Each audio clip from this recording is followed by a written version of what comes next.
Starting recording. GPS is connected. Getting a dash cam is like buying a bird feeder. Hi, it's Bud Wilkinson. In getting a new bird feeder, you always wonder when that first bird is going to land. With a dash cam, you wait in anticipation for the first incident or mishap. It didn't take long. Only a few days after getting a new Vueroid brand dashcam installed in Ride Connecticut's Mazda Miata, I came upon, yes, a bird, a wild turkey that ran across the road to get to the other side. There was also a lifted vintage pickup truck that startled when it suddenly came over the crest of a hill. And of course, there was a confused driver to provide an irritating impediment. Are you doing? But let's go back to the beginning. It was mid-autumn that Ride Connecticut was offered a Vueroid dashcam, a sample unit, to review. Having almost been sideswiped on a divided highway 2 weeks earlier, resulting in a rubber-burning slide that easily could have been fatal, the instant response was, yes, send one. The unit arrived just after the leaves changed colors, and so began an ordeal. With winter approaching and without the technical know-how to attempt installation, it took some time to get the unit installed. I needed to find someone who had the time and expertise to do the job and who would agree to have the process recorded. The person turned out to be Mike Hungerford of Cartel Mobile Electronics in Oakville, Connecticut.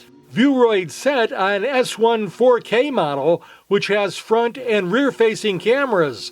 Its retail price is $380. There are other models, a front camera only for $310 and a front, rear, and interior camera for $450.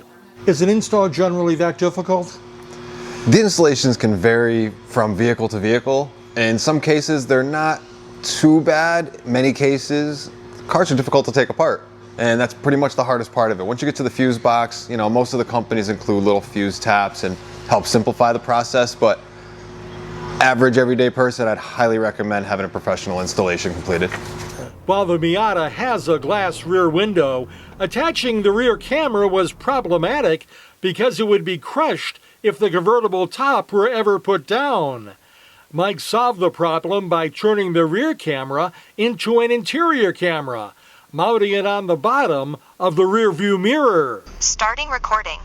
GPS is connected. Recording oneself behind the wheel is not the primary reason for having a dash cam. There are more important reasons. What are the reasons people should have a dash cam in their car? Oh, there's a lot of reasons to have a dash cam in a vehicle, especially today's day and age, man. These guys are driving crazy out here. You never know when you could be blamed. A couple weeks ago, I saw a video. These people passed somebody on the highway, pulled in front of them, and then slammed on their brakes. The person behind them was alert enough to actually stop. And when they did, the person that cut them off and slammed on the brakes put their car in reverse and hit them and was trying to blame them for getting rear-ended. So having the dash cam in the vehicle in that case actually protected the drivers and the owner of that vehicle. That's one instance. There's other instances where you may have somebody walk up to your car and you want that on footage too. A lot of Uber drivers out there, Lyft drivers, delivery drivers, a lot of good reasons to have a dash cam in a vehicle these days. It did take some time to get the Vueroid dashcam operating as it should, though. A first hurdle was getting the Wi-Fi to pair with the app downloaded to an iPhone.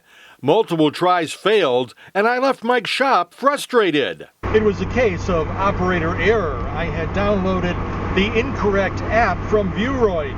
When I got home, I emailed customer support and got a polite and prompt response. After getting the proper app installed, the dashcam set up properly. Wi-Fi is ready. Please connect using the mobile app. I've since found all the settings and options to be a tad confusing, and the unit's response to be a little sluggish and bulky sometimes. To be fair, the more it gets used, the easier it becomes to understand and navigate. What has been impressive in just a week or so of use has been the video quality. Vueroid uses Sony Starvis 2 image sensor technology, whatever that is, and the result is satisfying video. The unit can record 4K video at 60 frames per second with a wide-ranging field of view. If you're looking for more technical data on the dash cam, well, you aren't going to find it here. I'm not qualified. But you can find it elsewhere on YouTube very easily. What I can do is talk about the benefits of the dash cam and some of the pitfalls. My advice is don't bother doing the installation yourself unless you're handy. Mike charged a reasonable $120 for installation. It was well worth it in terms of time and potential frustration. Don't get upset if learning all the functions of the dashcam takes time, patience, and practice. That's just part of the process. What's the learning curve like on these things? That's a fair question. A lot of the cameras are very simple to use after the initial setup. So you're going in, you're setting your clocks, you're gonna set the time zones and aim your cameras, and then once it's set up, it's kind of just get in and go kind of situation. You're just driving the car. The only time you need to know how to get into it is if there is an incident you need to review, if you want to look at some footage. So that's where you need to know how to either A, navigate the little buttons and the small screen on some of these units, or how to link your phone up. And I think 99.9%, if not all the cameras in the market have an SD card. So you can just simply pop the chip out and throw it in a computer and look at your footage that way with something that you're much more familiar with using. When getting a dash cam, be patient.